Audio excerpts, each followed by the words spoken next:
The Mossavar-Rahmani Center for Business and Government does profoundly important work. It studies regulation. It examines energy policies. It considers how best to protect the environment. It thinks about the role of public and private sector collaboration in education. It ponders the future of finance. It considers the future of the international trading system. It strives to develop paradigms through which sustainability can be an important idea in every part of economic discourse. It strives to promote corporate social responsibility at a time when business organizations are increasingly under challenge. And it focuses on markets as central institutions in our society, but as institutions that cannot stand completely alone without strong public policies that undergird their functioning.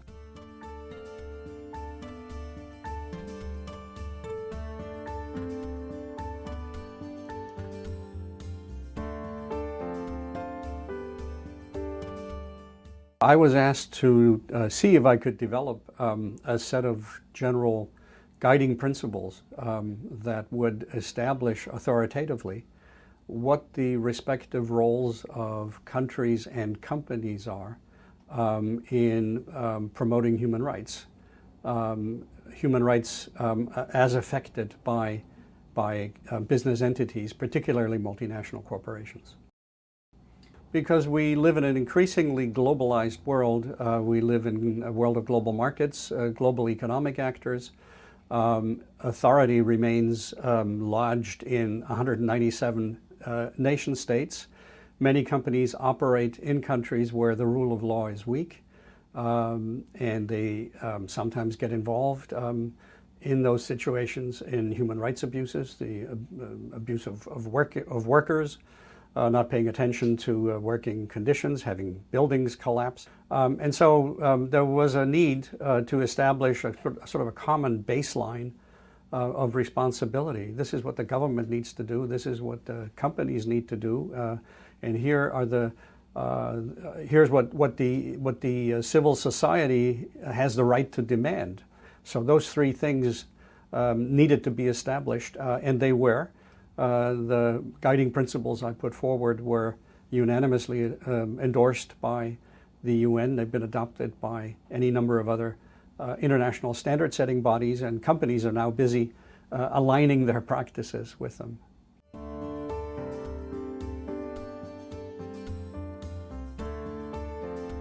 So one of the big problems with the current system is that only about half of American workers are even employed at companies where they have access to a retirement savings plan.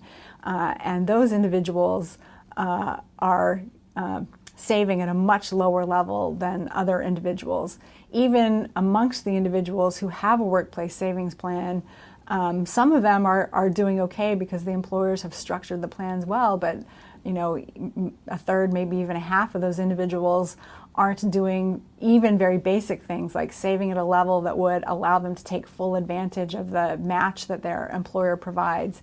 And this has implications for when we then look at how individuals are doing once they reach retirement. So, you know, one telling statistic is that if you look at individuals who are in a nursing home, and almost half of us are going to end up in a nursing home at some point, about half of nursing home expenditures for the elderly are being paid for by the government, which means that those individuals have run out of money to cover their own expenses and are then reliant on the government to help pick up the tab. So that's telling you individuals aren't saving enough, but it's also delineating the scope of the policy problem, which is that when individuals outlive their retirement resources, this has real costs for the government and for society at large.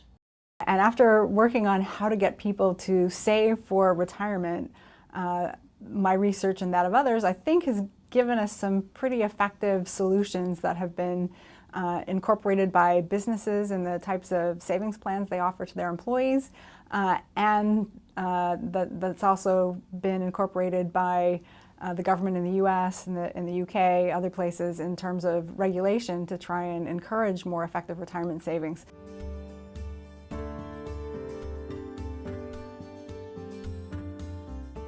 The Harvard Electricity Policy Group was established after the Electricity Policy Act of 1992 passed because that act contained features which were clearly going to dramatically change everything in the sector.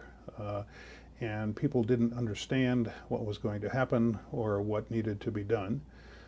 We decided to get a group that included people from the industry, from regulators, from academics, in an environment where we could try to push the envelope about how to think about these problems. We presented a research paper on how to organize a wholesale electricity market. That paper was a draft, which is still on our webpage. And at the time, it was a radical idea coming from distant academic environment who didn't understand the real world. You move the camera fast forward today, that design is the core structure of the regional transmission organizations which now oversee 2/3 of the United States wholesale electricity market, and it's expanding and expanding as we speak.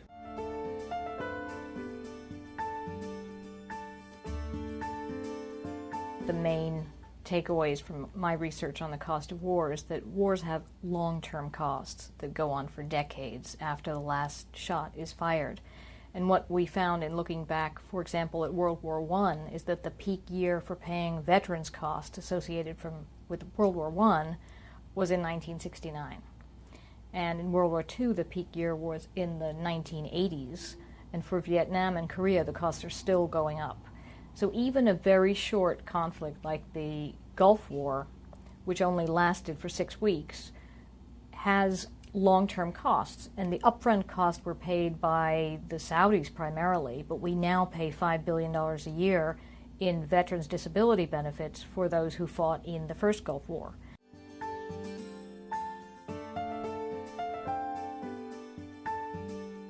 So climate change in the years ahead, particularly after the year 2050 and beyond, will possibly, and indeed likely now we believe, result in very significant changes not only in temperature but more importantly in precipitation patterns.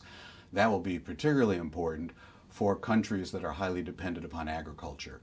And that of course means developing countries who by definition get a larger share of their gross domestic product from agriculture. So the Harvard Project on Climate Agreements is an international effort bringing together scholars, people from business, and people from NGOs from around the world, from 40 countries, working together in order to help design and identify the key design elements of a future climate agreement that makes sense in terms of being scientifically sound, economically sensible, and therefore politically pragmatic. Well, several years ago, I was boarding a plane to go to the annual climate conference, and that year was in Bali in Indonesia. And I boarded the plane early so I was able to see the others as they came on board. And it was essentially a set of negotiators from the United States, from Germany, from the Netherlands, from countries all over the world. And one after another, we saw them boarding with a copy of our book in their hands. And not only a copy of the book, but lots of little yellow noted slips throughout where they were reading. That showed me, as I think it's shown everyone, that the Harvard Project on Climate Agreements and the products we've produced, our books, our working papers, our meetings, our conferences, are having a significant effect in terms of the thinking of the negotiators.